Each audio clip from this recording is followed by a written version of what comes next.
karena kita akan membahas topik yang sering kita hadapi sehari-hari, yaitu tentang etika digital. Bersama saya, Felindra, kita akan ngobrol seru tentang bagaimana generasi muda bisa menyadari, menyesuaikan, dan menerapkan etika saat berselancar di dunia digital.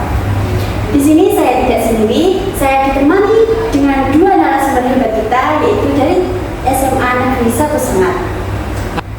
Halo, wah seneng banget nih bisa bergabung pada podcast kali ini. Oh ya, sebelumnya perkenalkan dulu ya, saya Luki dan ini teman saya Johan. Seru banget ya. Nah, langsung aja kita mulai pembahasannya. Pertama-tama aku mau tanya nih ke kalian, apa sih arti dari etika digital? Terus kenapa kok bisa penting banget untuk kita generasi muda? Nah, untuk Luki, apakah bisa bantu untuk menjelaskan? Nah, oke, menurutku etika digital itu adalah cara kita untuk bertindak atau berkomunikasi di dunia maya dengan kita sopan dan bertanggung jawab. Kenapa penting banget? Karena kita itu selalu menggunakan internet sehari-hari untuk belajar, sosmed, dan atau cari-cari informasi gitu. Nah, kalau nggak punya etika, tanpa kita sadari itu kita menyakiti hati orang lain, ataupun bahkan kita bisa menyebarkan hoax. Setuju banget. Nah, kalau menurut Johan, apa contoh kasus yang bikin kita sadar akan pentingnya etika digital? Nah, menurut saya, ini contohnya waktu ada hoax, banyak orang yang percaya tanpa ngecek fakta. Itu nunjukin kalau etika digital seperti memasukkan sumber informasi itu penting untuk mencegah hal buruk itu terjadi. Setuju banget.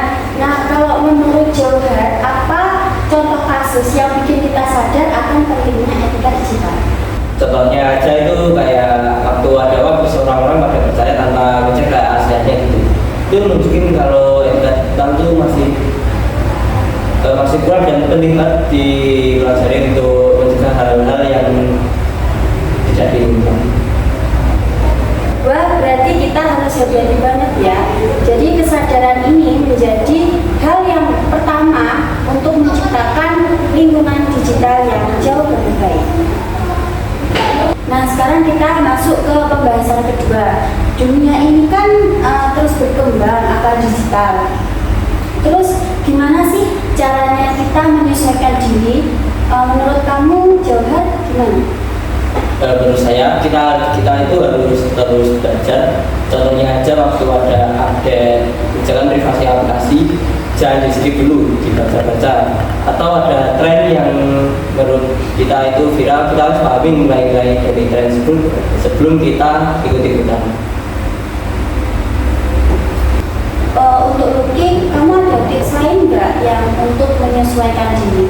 Ya, jadi tambahan dari aku itu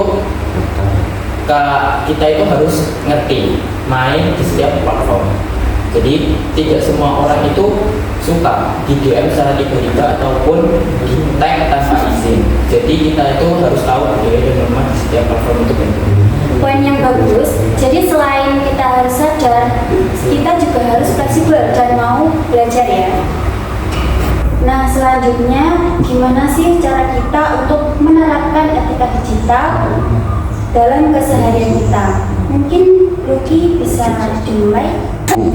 Nah, yang paling sederhana itu kita berpikir dulu sebelum nge-post ataupun nge-share sesuatu. Jangan asal nge-share yang sesuatu itu karena menarik dan lucu. Kita pastikan dulu itu menyinggung perasaan orang lain atau tidak. Dan juga belum mungkin saja itu hoax. Setuju banget. Nah, untuk Johan ada tambahan nggak? Aku juga biasanya ngecek komentar di sosmed atau di platform-platform lain sih. Juga kata-kata aku itu sopan atau enggak. Yang penting juga itu buat jaga privasi dan enggak asal share data pribadi gitu sih. Dan itu doang. Itu tips yang sangat relevan sih. Jadi kalau kita bisa menerapkan hal itu, pasti dunia digital itu jauh lebih positif.